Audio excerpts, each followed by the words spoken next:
Fala galera, estamos de volta, hein? Agora bem rapidinho aqui, passando para soltar um videozinho curto, falando um pouco sobre esse meu ataque, o ataque que eu mais gosto de fazer e venho realizando nos últimos anos nas competições, que é aquela americana de pé girando, quando o meu adversário passa ali de uma guarda X, della riva ou laço guarde, ele fica ali, sentou primeiro, né, e chamou para a guarda, uma guarda fechada, uma guarda aberta.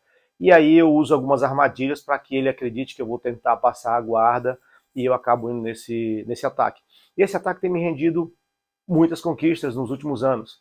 E eu fiz um compilado de um videozinho curto, onde ele mostra, né, alguns pedaços de algumas lutas de alguns anos atrás e de lutas do ano passado, quando eu fui no Brasil, o Mundial lá da CBLP, né, lutas de kimono e sem kimono, e o Norte-Nordeste, onde eu ataquei com essa posição, e praticamente todas as lutas, de 90%, de 100% das lutas, eu finalizei 80% com essa posição. Mas o que eu quero tentar mostrar para vocês, né, como eu cheguei a esse ponto, é que há muitos anos atrás, né, acho que uns 10 anos ou mais, eu encontrei uma revista, né, que eu tinha a assinatura da Grace, e eu gostava muito da Grace Magazine, e tinha um cara, um americano, Marty Hunen, que toda edição ele jogava alguma coisa sobre preparação física, para o jiu-jitsu e tal. E aí ele jogou uma um tempo, falando sobre dureza mental, e teve uma que ele jogou sobre a lei de Pareto, né? Que eu nunca nem tinha ouvido falar, que é uma regra do 80-20. E ele usou isso para nós, para o jiu-jitsu. O que, é que ele quis dizer com isso? O que ele mostrava na matéria dele? Que nós, naquela época, ou até hoje, né, muitos, treinam 80% de coisas que são sucata, né, que são lixo. Como ele quis dizer isso? Porque tem posições e situações que não é para o meu biotipo. Eu não tenho flexibilidade para fazer aquilo. Então, por que eu gastar tempo fazendo aquilo, se aquilo não vai me levar a lugar nenhum? Então, o cara estava empregando 80% em coisas que não levariam ele a lugar nenhum. E esquecendo os 20% que ele poderia ser inteligente e usar aquilo a favor dele, entendeu? Para que esses 20% o fizessem ter 80% de resultados. E eu li a matéria, tenho até hoje essas folhas, eu tirei da revista as folhas, carrego comigo até hoje, elas estão aqui comigo na China, dentro de uma revista Grace antiga que eu tenho, que é a que eu mais gosto, tá? Essas duas partes. Essa parte sobre a dureza mental, né? De você sempre estar ali e insistir, ir ao máximo, entendeu? Controlar o cansaço, dar o seu máximo mentalmente, porque muitas vezes o corpo cansa, mas aí você deixa a sua mente também se entregar. E aí tem essa matéria. Mas hoje eu quero falar dessa, da lei de Pareto.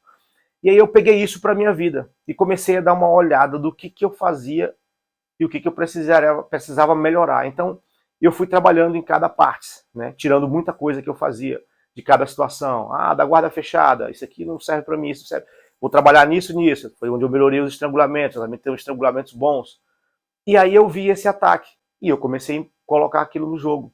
Então eu comecei a treinar 20%, e desses 20% eu treinava mais 20% que era essa posição, que ia ser a minha arma mais mortal. Mas olha, eu passava de horas e horas treinando ela, mas o meu aluno, o Lucas Limpão, que hoje mora em São Luís, estava lá 2 horas seguidas, eu fazendo esta posição. Então o que eu quero dizer com isso? Eu acho que está na hora, né, de muitos que querem dar um salto um pouquinho maior, observar isso. Esquecer um pouco dessa, eu vou treinar isso, laçada, giro não sei para onde, birimbolo não sei para onde, sendo que o seu biotipo não serve para aquilo. Procure identificar quais posições servem para o teu biotipo, para a tua flexibilidade, e treine esses 20%, mas treine de verdade. Não vá lá e faça só uma, duas vezes e acha que já entendeu. Não, não, cara, repita no mínimo umas 1000 vezes, até você fazer virar o automático. E aí sim, esses 20% começarão a trazer os 80% de resultados. Mais na frente eu vou lançar um outro vídeo trabalhando mais em cima desse assunto que eu vi hoje, eu tive essa ideia hoje, e aí eu vou mostrando detalhadamente. Hoje é mais só para isso, tá? E só lembrando vocês que a gente tem os videozinhos shorts também no nosso canal, dá uma olhada lá, curtam, compartilhem, nos sigam para nós chegarmos nos primeiros 1000 inscritos, nos ajude o nosso canal a crescer, beleza? E esse final de semana aqui na China, já 26, já vou lutar uma competição de jiu-jitsu que vai ter, da abertura do ranking também de novo, só que dessa vez, mais uma vez, vou lutar na categoria absoluta adulto, faixa preta, os caras mais pesados, mais novos, mas eu vou lá. Porque a única luta que a gente perde é aquela que a gente não luta, né? Eles é que tem que se cuidar contra o velho, não eu. Mas enfim, e dia 1 de abril, estou saindo daqui da China para Singapura, lutar o ADCC, o Nacional do ADCC em Singapura, da Ásia. Era um sonho e a gente está treinando forte no Gi para isso, tá? Então depois da vinheta aí, fique com o videozinho aí que eu montei aí e com o meu treino com o boneco, né, repetindo, que até hoje eu ainda continuo fazendo essa repetição dessa americana de pé por meia hora, 1 hora direto ali, todo santo dia, e ele entrando em ação nas competições. Depois da vinheta, hein? Os.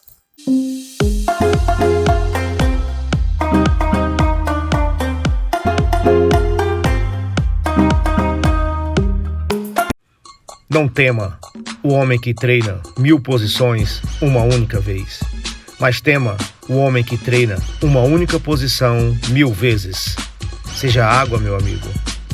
Em 1975, nascia um espartano, cujo nome é Rodrigo, ia se tornar um soberano. Uma infância nada fácil, meu pai me abandonou. Tornei uma criança forte, isso me transformou. Anos 80, nada fácil. No estado do Pará, tinha apenas 13 anos e comecei a trabalhar. Eu dei todo o meu esforço pra poder ajudar em casa, na esperança que um dia toda essa fase passa. Eu trabalhava todo dia, mas não era um problema. Minha mãe dava uns trocados pra poder ir ao cinema. E ali que eu sonhava, vendo o Bruce Lee. Queria ser um lutador, queria aquilo pra mim.